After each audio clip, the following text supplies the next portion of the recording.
Hello again everybody, Tin Man here once again. As you know, I've been doing some experimenting on pulse motors, trying to get the best efficiency that we can. I decided to have another little play around with my window motor you might have seen in the video a bit earlier on. It sort of got neglected a bit once I finished it because I started on the pulse motor systems. But I decided to switch over to this one because this one was already running fairly efficient. Now I've changed the circuit on it. I was using the Bedini SSG circuit on it. It's now a combination of my single battery circuit that I made a few months ago and the one that we've been experimenting with on our pulse motors under the pulse motor tunes section on the TEEP forum. Now the really interesting thing about this now is it's performing quite well. I've been using these 3.8 volt cells out of a battery drill. One of the cells dropped out, so I pulled it apart and rescued the other 9 that were good in it. They're a 3.8 volt cell, like I said. There was 10 of them in the drill. It was an 18 volt drill. And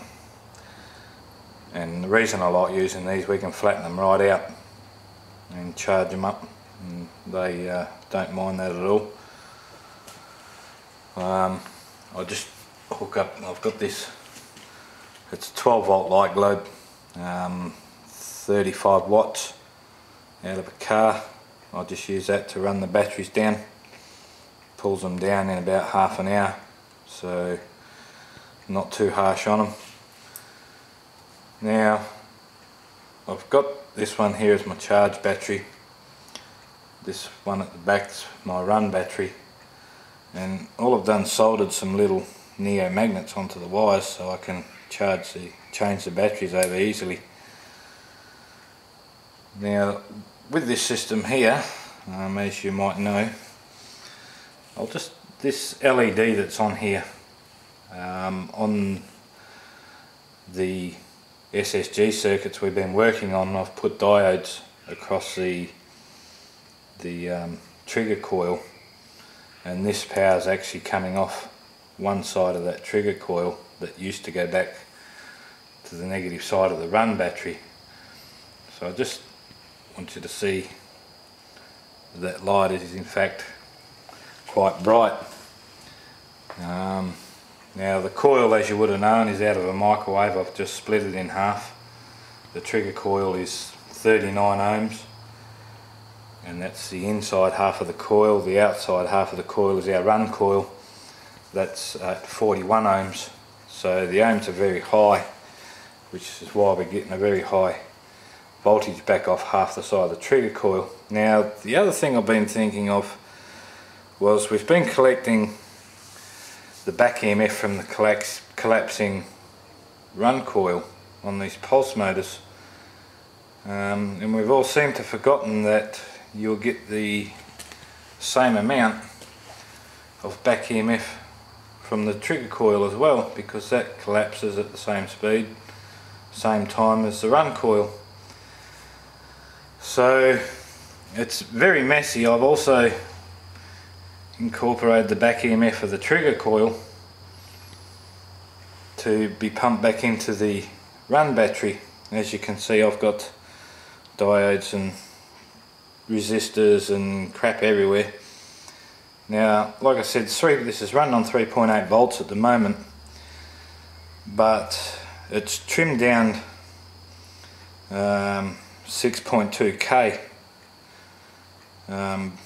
between the trigger coil and the base, and it could still even go down more. That pot's turned right down to the full 5k, and then I've got 2 resistors which add up to the 1.2k. Need to put a 10k pot on there. There's the bridge there across, or the 2 rectifiers on the trigger coil, and I've put a resistor across one of those rectifiers which is driving that. And also in here I've got another 4007, which is, oh, the rotors just fell out. Got to be very careful with these magnetic bearings because they're only just in. So that's a bit tricky. I haven't fixed the coil down either, so that's not helping us much. So I'll just get it going again. Yeah, so I put a diode 4007 like we do in our run coil, which is pumping voltage back into the run battery as well. So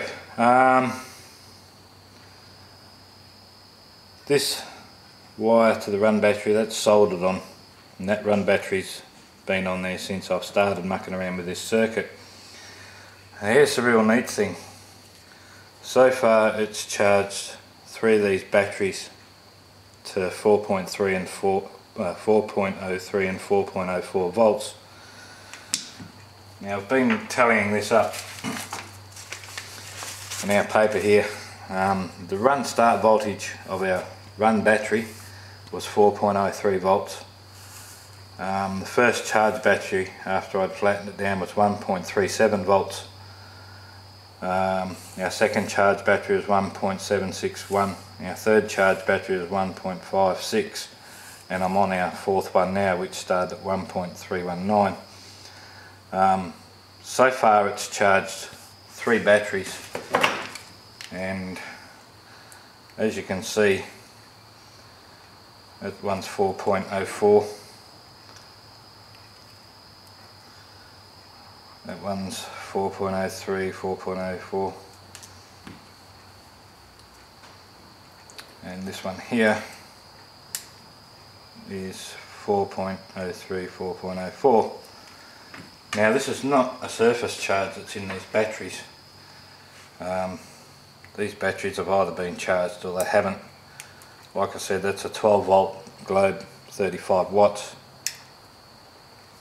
And as you can see, if that was a surface charge, it would be dying in the arse very quick. But these batteries are fully charged. Fourth one on the system at the moment has 3.82, 3.83 volts in it. Now that's been going for about 3.5 hours. The first battery charged up in 5 hours, so I've made each charging of the charged battery 5 hours long, just to keep them all exactly the same. Now here's the really interesting bit. This run battery has not been charged since I started. Now there's no point in cheating or trying to falsify anything with this, because you're only cheating yourself in the end. But I want you to have a look at the battery voltage in the run battery. 4.04, 4.03. It started at 4.03. This battery voltage has not dropped, and it's charged 3 batteries so far, and it's already well up over halfway of charging that battery. So this thing here at the moment, with my mess I've got here, is, I would have to say, the best I've had anything working so far. And also keeping to account that we're also driving this LED. It's a 2.5 volt 35 milliamp LED, a green one, nice pretty green. I do have 2 yellow ones that you would have seen the same, that are hooked up in series on the pulse motor to show you the power that this was running off in one of my previous videos. So there was one other thing. See if I can carefully turn this around without the rotor jumping out again. Now I'll just see if I can zoom in a little bit on it, because this is fairly faint. Here we have our neon, 110 volt neon. Now it's not very bright because we're only on 3.8 volts or 4.03, as you would have seen, but however it does just light up. I don't know if you can see that, but it is just lighting up, and do get a tickle out of that if you touch the wrong thing. So it is just lighting up that 110 volt neon on 4 volts and over 6k of resistance going to the base. So this I'm very happy about. Had to do a video and share it with you guys.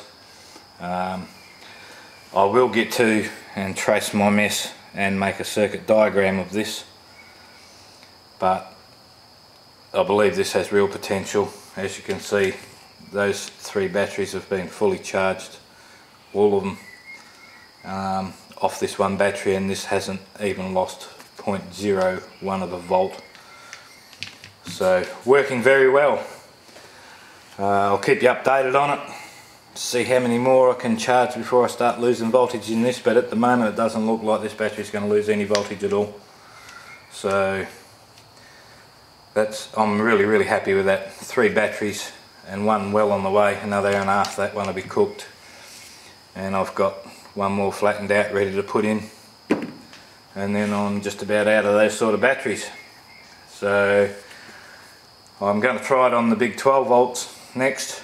I'll have to glue those magnets into the rotor because they're only just wedged in there at the moment, and I've hooked it up to the 12 volts before, and this thing really gets motoring, and a lot of shaft torque on it as well, a lot more than the pulse motor, for a lot less power. So anyway, I'll keep you up to date for sure. Write up the circuit diagram for this, stick it on the forum under my pulse motor part of the forum, which is in the pulse motor section, of course, of the Teep forum. Come over, have a look, and yeah, most happy. Talk to you soon.